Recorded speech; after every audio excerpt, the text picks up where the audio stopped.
Hey everyone, welcome back to my channel. Today in this video, I will discuss with you what are the different stages of disaster management. इससे पहले मैं आपके साथ उनकी और video share कर चुकी हूँ, उनका लिंक डिस्क्रिप्शन में, आप वहां से चेक कर सकते हैं। तो चलिए स्टार्ट करते हैं कि डिजास्टर मैनेजमेंट की स्टेजेस क्या होती हैं। अब डिजास्टर मैनेजमेंट को हम क्या भी बोलते हैं, इसको हम डिजास्टर मैनेजमेंट की जो स्टेजेस हैं हम डिजास्टर मैनेजमेंट के एलिमेंट्स भी बोलते हैं और इसके कंपोनेंट्स भी बोलते हैं।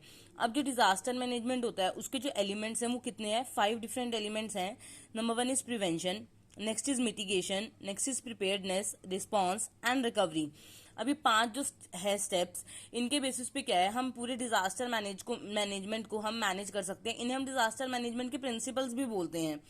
अब नंबर 1 इज प्रिवेंशन। प्रिवेंशन क्या होता है, best way to address a disaster. Prevention word का जनरली मतलब क्या होता है, प्रिवेंट करना यानी बचाना किसी चीज को। अब डिजास्टर से बचने के लिए हम क्या कर सकते हैं, प्रोटेक्टिव हो सकते हैं यानी अपने आप को बचा सकते हैं। यानी हम इसके लिए क्या करेंगे, पहले डिजास्टर को आइडेंटिफाई करेंगे और फिर क्या करेंगे, सेफ्टी यूज करेंगे कि हम उसके इम्पैक्ट को मिनिमाइज कर सकें। इस स्टेज में हम क्या कर सकते हैं, वो मेजर्स चूज करते हैं जो क्या कर सकते हैं, डिजास्टर के रिस्क को क्या कर सकते हैं, रिड्यूस कर सकते हैं, मिनिमाइज कर सकते हैं। पर एक चीज हमेशा ध्यान में रखनी चाहिए, it is important to acknowledge that disaster cannot always be prevented, कि हम डिजास्टर को कभी भी बिल्कुल प्रॉपरली प्रिवेंट नहीं कर सकते, पर कुछ लेवल तक हम उसे क्या कर सकते हैं, प्रिवेंट कर सकते हैं। अब जो प्रिवेंशन होता है उसमें कुछ सिनेरियोज आते हैं। Number 1 is implementing and execution plan in a schools, यानी हमें क्या करना चाहिए, एग्जीक्यूशन प्लान अप्लाई कराना चाहिए स्कूल्स में, कॉलेजेस में, यूनिवर्सिटीज में और तो और ऑफिस में भी। जिसका मतलब क्या है कि टीचर्स को, स्टूडेंट्स को या फिर प्रोफेसर्स को या फिर एम्प्लॉयज को ये ट्रेनिंग प्रोवाइड की जानी चाहिए, जिसमें कि वो अपने आप को कैसे प्रोवाइड कर सकते हैं अगर कोई टोर्नेडो, तूफान आ जाता है, साइक्लोन आ जाता है, अर्थक्वेक आ सकता है या फायर आ जाती है, तो कैसे अपने आप को प्रोवाइड करा जा सके। प्रोवाइड करने जाने का मतलब है यहाँ पे प्रोटेक्ट किया जा सके, कैसे अपने आप को प्रोटेक्ट करे, यानी उन्हें वो ट्रेनिंग मिलनी चाहिए। Next is planning and designing a city, यानी जो हमारी सिटी है उसको इस तरीके से नए नए प्लान्स लाने चाहिए कि जिससे हम क्या कर सके, फ्लड का जो रिस्क है उसे हम क्या कर सके, कंट्रोल कर सके, फ्लड के रिस्क को कंट्रोल कर सके। इसके लिए हमें क्या करना चाहिए, लॉक्स बनाने चाहिए, डैम्स ऐसे बनाने चाहिए, ऐसे चैनल्स बनाने चाहिए कि जिससे हम पानी को डाइवर्ट इजीली कर सके। जैसे कि असम इंडिया का पार्ट है, वहां पे क्या होता है, ऑलमोस्ट हर साल बाढ़ आती है, तो जिसकी वजह से बहुत ज्यादा लोग इफेक्ट होते हैं। तो गवर्नमेंट को क्या करना चाहिए, एक तरह से डिजास्टर है जो नेचुरल डिजास्टर है, मैनमेड डिजास्टर नहीं, नेचुरल डिजास्टर है, पर गवर्नमेंट इसको मैनमेड पॉलिसी से क्या कर सकती है, कंट्रोल कर सकती है। ये आ जाएगा प्रिवेंशन के अंदर। Next is mitigation. मिटिगेशन का मतलब क्या होता है, मिनिमाइज करना ह्यूमन लाइफ का लॉस जो डिजास्टर की वजह से होता है। अब जो भी कोई डिजास्टर आता है तो उसमें ह्यूमन लाइफ लॉस होती है, side by side economic life, political life, सारी लाइफ डिस्टर्ब होती हैं।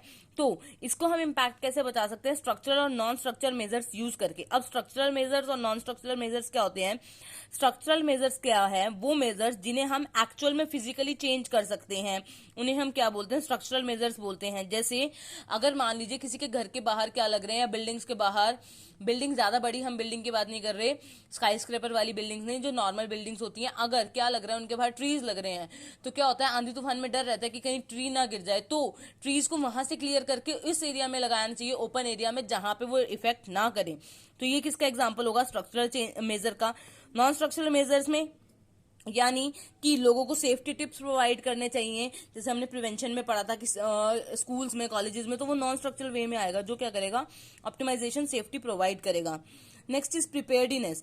अब प्रिपेयर्डनेस क्या होता है, ये ऑनगोइंग प्रोसेस है जो लगातार चलती रहती है। इसमें इंडिविजुअल लोग भी आ जाते हैं, कम्युनिटीज भी आ जाती हैं, बिजनेसेस भी और ऑर्गेनाइजेशंस भी, जो क्या करती हैं, प्लान करती है और ट्रेन करती हैं अपने एम्प्लॉयज को या स्टाफ को, कलीग्स को, या किसी भी एनी मेंबर्स को। सोसाइटीज होती है जो हेल्प ग्रुप्स होते हैं, सेल्फ हेल्प ग्रुप्स या एनजीओज होते हैं, वो क्या करते हैं, लोगों को प्रिपेयर करते हैं कि अगर डिजास्टर की सिचुएशन हो जाती है तो वो कैसे लोगों को बचा सकते हैं, खुद को कैसे बचा सकते हैं। इसके लिए क्या किया जाता है, इट इज डिफाइंड एज कि it is an ongoing training, यानी जो ट्रेनिंग लगातार चलती रहती है, जिसमें हम एक्शंस लेते हैं और लोगों को क्या सिखाते हैं कि कैसे अपने आप को प्रोटेक्ट किया जा सके। Next is response. रिस्पॉन्स क्या होता है, जो डिजास्टर के आने के बाद होता है, यानी आफ्टर इफेक्ट जो डिजास्टर का होता है, उसको हम क्या बोलते हैं, रिस्पॉन्स। इसमें दोनों तरह के रिस्पॉन्स आते हैं, शॉर्ट टर्म रिस्पॉन्स भी और लॉन्ग टर्म रिस्पॉन्स भी। कि जैसे मैंने फ्लड वाला एग्जांपल दिया, तो फ्लड क्या होता है, जनरली हर साल आता है एरिया में बारिश की वजह से। या ड्रॉट है तो ड्रॉट का जो इम्पैक्ट होगा, ड्रॉट यानी सूखा पड़ना, उसका इम्पैक्ट जो होगा वो लॉन्ग टर्म इम्पैक्ट होगा। यानी ideally the disaster management leader, disaster management क्या करते हैं, रिसोर्सेज को यूज करके, चाहे वो पर्सनल रिसोर्सेज हो, सप्लायर्स हो या इक्विपमेंट्स हो, वो ये चीज यूज के क्या करना चाहते हैं, मिनिमाइज करना चाहते हैं रिस्क को जो प्रॉपर्टी डैमेज होता है डिजास्टर की वजह से। रिस्पॉन्स स्टेज में क्या होता है, अगर मान लीजिए कोई ऑनगोइंग हैजार्ड चल रहा है, यानी मान लीजिए अभी रिस्पॉन्स डिजास्टर कंप्लीटली खत्म नहीं हुआ पर कुछ लेवल तक खत्म हो चुका है और उसका जो रिस्पॉन्स है उसको हम कम करना चाहते हैं, तो कैसे कर सकते हैं, जैसे फॉर एग्जाम्पल कि अगर क्या लग रहा है किसी जंगल में आग लग गई है, तो जंगल का मान लीजिए 4 पोर्शन है, नॉर्थ साउथ ईस्ट वेस्ट, हमने क्या करा, नॉर्थ वाले पोर्शन की फायर बुझा दी, वेस्ट वाले पोर्शन की फायर बुझा दी। नेक्स्ट अगर हम क्या है, जो साउथ की तरफ से ट्रेनिंग टीम गई हुई है उसको कंट्रोल करने में, अगर उसके इफेक्ट से बचने के लिए वो क्या करते हैं, नॉर्थ और वेस्ट में या साउथ में वो क्या करते हैं, प्रॉपर कोऑर्डिनेट करके क्या करते हैं, अगर फायर को कंट्रोल कर लेते हैं तो हम रिस्क को जल्दी स्टेबल कर सकते हैं एज कम्पेयर टू कि अगर हम एक एरिया को टारगेट करें कि हम नॉर्थ से सारा जो सिस्टम है वो करते चलेंगे तो वो टाइम लेगा। तो रिस्पॉन्स में हम क्या कर सकते हैं, ऑनगोइंग प्रोसेस के टाइम में भी डिस्कशन करके क्या कर सकते हैं, सेफली क्या कर सकते हैं, मैनेज कर सकते हैं कि नहीं हम चारों डायरेक्शन को टारगेट करके किसी चीज को करेंगे, तो ये रिस्पॉन्स के टाइम में हेल्प करता है। लास्ट स्टेज क्या है इसकी, रिकवरी। अब रिकवरी क्या लेती है, बहुत ज्यादा टाइम लेती है किसी भी डिजास्टर का, कुछ महीने भी लग जाते हैं, कुछ साल भी लग जाते हैं। फॉर एग्जाम्पल जैसे न्यू ओरियन जो आया था ह्यूरिकेन कैटरीना कंट्री में, जो 2005 में आया था, उसको रिकवर करने के लिए कुछ डिकेड्स लग गए। इसमें क्या करना, अब रिकवरी के लिए कंप्लीट रिकवरी की हम यहाँ बात करें, जिसमें हम क्या करते हैं, एरिया को स्टेबलाइज कराते हैं, नेसेसिटी जो चीजें होती है वो प्रोवाइड कराते हैं, असेंशियल जो कम्युनिटी के फंक्शंस होते हैं वो प्रॉपरली होने चाहिए, तो उसे हम बोलते हैं रिकवरी। अब इसके लिए हमें रिकवरी के लिए क्या करना चाहिए, हमें अपनी लिस्ट जो है सेटअप करनी चाहिए, यानी प्रायोरिटाइज करनी चाहिए, वो चीजें करनी चाहिए जो बेसिक नेसेसिटी है, जैसे फूड हो गया, पीने का साफ पानी हो गया, ट्रांसपोर्टेशन की यूटिलिटी होगी, हेल्थ केयर हो गई, हॉस्पिटल्स हो गई, उन सबको प्रायोरिटाइज करना चाहिए। और जो लेस एसेंशियल सर्विसेज हैं उन्हें हमें लेट प्रायोरिटाइज करना चाहिए। यानी इन शॉर्ट ये क्या है, ये इंडिविजुअल्स को, बिजनेसेस को, कम्युनिटीज को, सबको हेल्प करती है नॉर्मल जो पहले था वो लाने में या फिर न्यू नॉर्मल लाने में। जैसे हम कोविड की बात करें तो कोविड क्या था, एक डिजास्टर की तरह ही इंपैक्ट हुआ था, तो उसने क्या किया, न्यू नॉर्मल ला दिया, वर्क फ्रॉम होम की सिचुएशन ला दी, तो वो रिकवरी का पार्ट है। ये थे स्टेजेस ऑफ डिजास्टर मैनेजमेंट। अगर आपको इससे रिलेटेड कुछ डाउट है तो आप मुझे कमेंट सेक्शन के थ्रू पूछ सकते हैं। Stay tuned for more videos and thank you for watching this.